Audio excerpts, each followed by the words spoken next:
যখন আমরা বের হয়ে আসে দেখেছি উপরতলা আগুন ধরতেছিল দাও দাও করে। তো সেই মুহূর্তে আমরা কিছু বুঝতে পারিনি, না বুঝে আমরা আগুন নেবার চেষ্টা করছিলাম। এলাকার সব লোক জড়িত হয়েছিল। তারপরে শেষে আমরা জ্বালা ভাঙিয়ে পানি দেওয়ার চেষ্টা করি এলাকাবাসী মিলে। তার কিছুক্ষণ পর যখন ফায়ার ব্রিগেড আসে তখন আমরা দেখি যে প্রথমে একটি লাশ। দিনাজপুরে মধ্যরাতে আগুনে পুড়ে স্বামী স্ত্রীর মৃত্যু।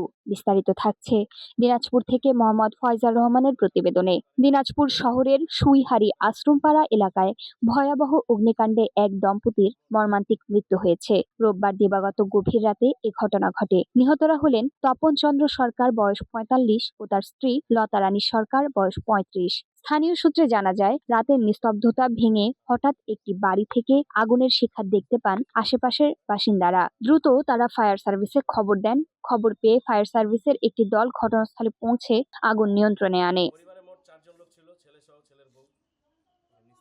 নিচতলায় থাকে, তবে ততক্ষণে ঘরের ভেতরে থাকা দম্পতি আগুনে দগ্ধ হয়ে মারা যান। পরে তাদের মরদেহ উদ্ধার করা হয়। প্রতিবেশী সুমন রায় বলেন, রাত ২টা থেকে ২:৩০টার মধ্যে হঠাৎ করেই দাউ দাউ করে আগুনে পোড়া দুই স্বামী স্ত্রীর চিৎকারে এলাকাবাসী এগিয়ে দেখি যে তাদের দোতলা ঘরে স্বামী স্ত্রী বসবাস করতেন।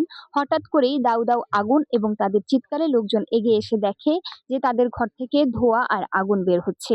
আমরা এগিয়ে এসে আগুন নেভানোর চেষ্টা করি এবং এক পর্যায়ে আগুন একটু নিয়ন্ত্রণে আসলে ফ্রিতে নারী লতা সরকারের লাশ পড়ে আছে এবং তার শরীর সহ বিভিন্ন অংশ পুড়ে ছাই হয়ে যায়। পরে বাথরুম থেকে স্বপন চন্দ্র সরকার মারা গিয়ে পড়েছিল। সুবীর চক্রবর্তী ছোটন বলেন, রাতে চিৎকার শুনে এগিয়ে এসে দেখি তাদের বাড়িতে দাউ দাউ করে আগুন জ্বলছে।